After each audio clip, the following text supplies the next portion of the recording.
Hi, my name is Michaela, and I would like to share with you my experience with Mingbo. I decided to introduce Mingbo into the American culture by taking him out to eat at Crunchies and then taking him to the MSU hockey game versus the University of Windsor.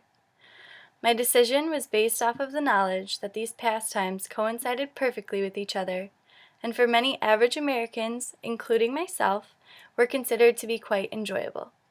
I mean, who doesn't love a big juicy burger and a sports game?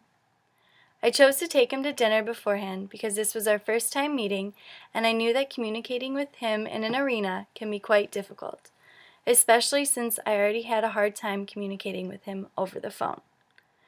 When I was driving to pick him up from his dorm, I was extremely nervous, but kind of excited. I was unsure of what to expect and how the language barrier between us would affect our communication throughout the night.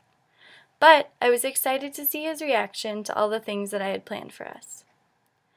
Not gonna lie, the drive to Crunchies was slightly awkward. To be honest, the majority of the dining experience was slightly awkward. I remember feeling mostly uncomfortable and frustrated. Like I had expected, it was really hard for both of us to understand what the other person was trying to say. At first, I became super agitated and decided to forgo the in-depth conversation altogether and just focus on ordering food. I began to look at the remainder of the evening as a chore and felt upset that it was not playing out how I did in my head.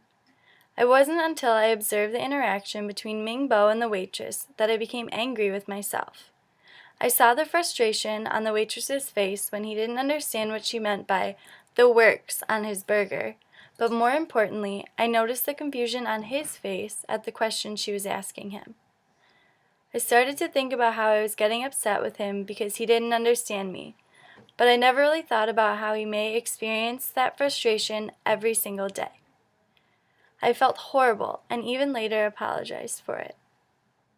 My mission was to turn the night around and focus more on making Mingbo feel comfortable, even if it meant that I was uncomfortable. While waiting for our food to arrive, I learned that this would be Mingbo's first ever hockey game, and that he wasn't even entirely sure what hockey was to begin with.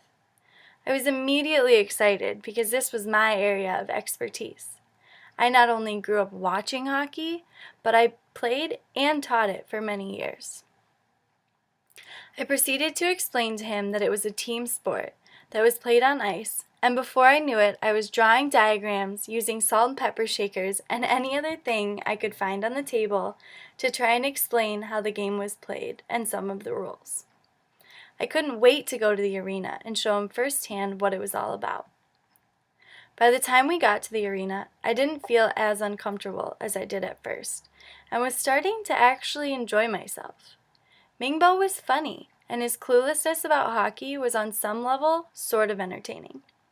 I found that I was less frustrated with the amount of questions he was asking, and was more shocked at how quickly he understood certain ideas and applied them to the game.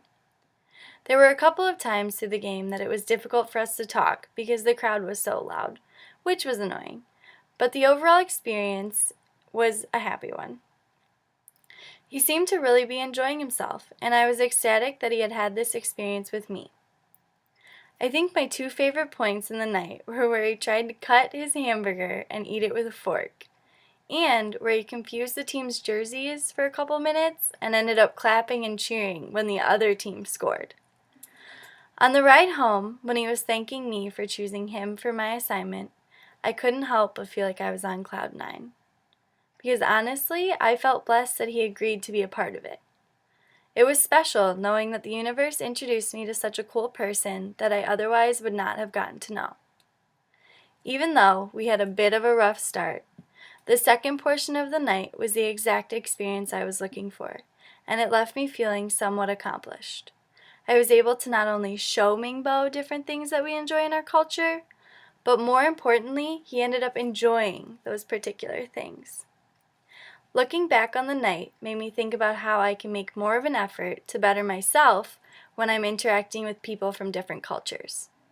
Instead of worrying about my own struggles and how uncomfortable I may be or what I don't understand, I can try to understand how lost they may feel living in a world that isn't known or normal to them.